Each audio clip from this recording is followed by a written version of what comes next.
연일 열대야가 계속되는 가운데 대전의 한 대단지 아파트에선 5시간 가까이 전력 공급이 끊겨 입주민들이 큰 불편을 겪었습니다.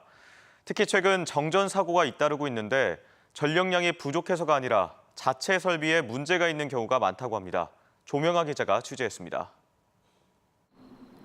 대전 유성구의 1,600가구 규모 아파트입니다.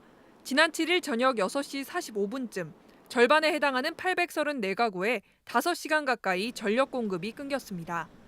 주민들은 열대야 속의 에어컨 등 냉방기와 냉장고 사용이 장시간 중단되면서 큰 불편을 겪었습니다. 에어컨도 안 나오고 전체가 안 돌아갑니다, 전기가. 그래서 지금 제가 더워서 이게 나와 있는데 빨리 고쳐져야 우리가 살 것 같습니다.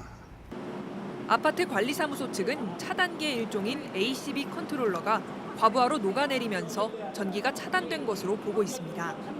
일시적인 전기 소비 급증으로 인한 ACB 차단기 고장입니다. ACB를 바로 구매를 못 해가지고 보유 물량이 없어서 그걸 직접 연결하기 위해서 늦어졌습니다.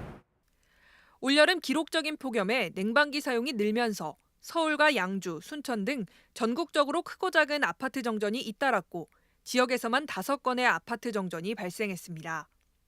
모두 고온 현상과 사용량 증가 속에 차단기와 변압기 등 아파트 자체 전기 설비에 문제가 생겨 발생한 사고들입니다. 전문가들은 매년 반복되는 폭염에 대비하려면 전력량 증가에 따라 기존보다 절연 등급이 높은 설비를 쓰고 폭염에 따른 고온 현상에도 전자기기들이 견딜 수 있도록 전기실을 통풍과 냉방이 잘 되는 곳에 설치하는 것이 필요하다고 조언합니다. 계속 온도가 높아지면 절연 등급이나 이런 부분들을 좀 높여야 될 필요성이 있습니다. 특히 변압기 이런 쪽에 열을 낮춰주기 위해서 통풍이 잘 된 데 설치한다든지 그런.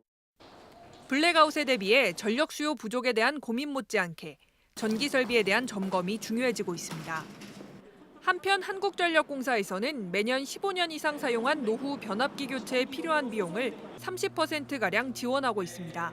MBC 뉴스 조명아입니다.